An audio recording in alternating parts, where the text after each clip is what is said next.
Hello, Kelsey. I really enjoyed reading your Avoiding Learned Helplessness that you performed during your teaching assignment. First off, I'd like to say that I love this beginning statement. The school environment is getting tense.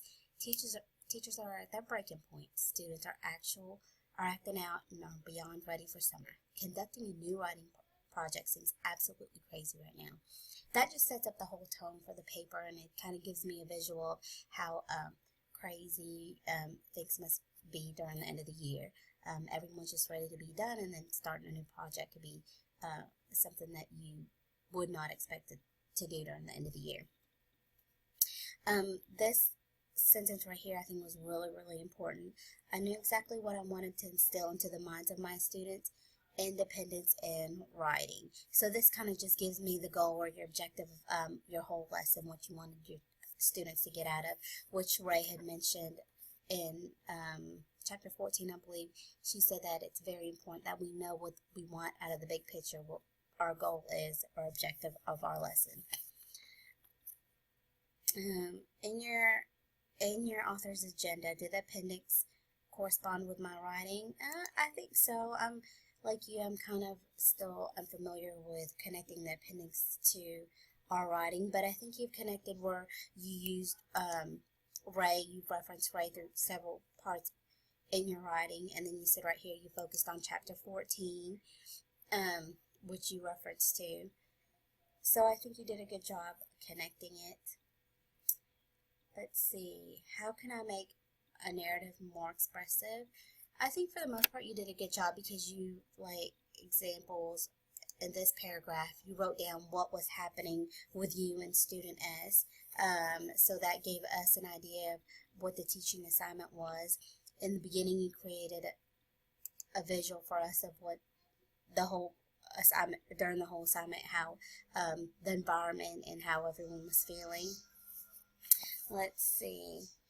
And then I think your writing was still considered a narrative.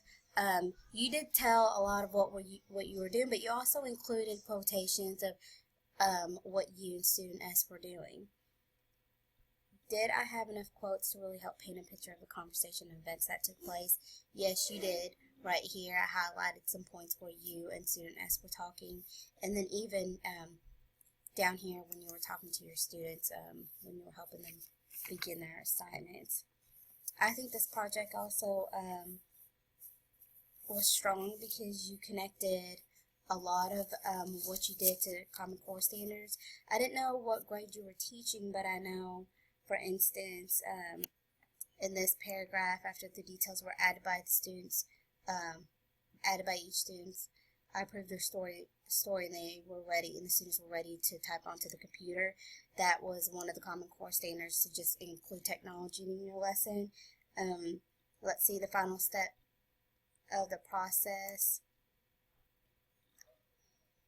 that we have not finished yet is illustrations. That was another connection to the Common Core standards. Depending on what grade you use, I worked with students in kindergarten, first grade, preschool, and one of the standards was to allow them to illustrate their drawings, and then be able to write and communicate what the story is, or what their writing is about. Let's see. And also, just in this whole section where you were working with student S, another way it could, excuse me, it connected to the Common Core standards was just the student, let's see, guiding the student to strengthen his or her writing. Let's see. I think you did have a sufficient enough quotes, because I like how you just created this paragraph right here just with you and student S, and not necessarily the whole class, which you did use that here in this paragraph too, but then you made it more specific with student S. So overall you did a good job. Like I said, I'm still kind of working on understanding how to use the appendix to correspond to my writing too, so you and I are in the same boat there. But otherwise, you did a good job. Good job, Kelsey.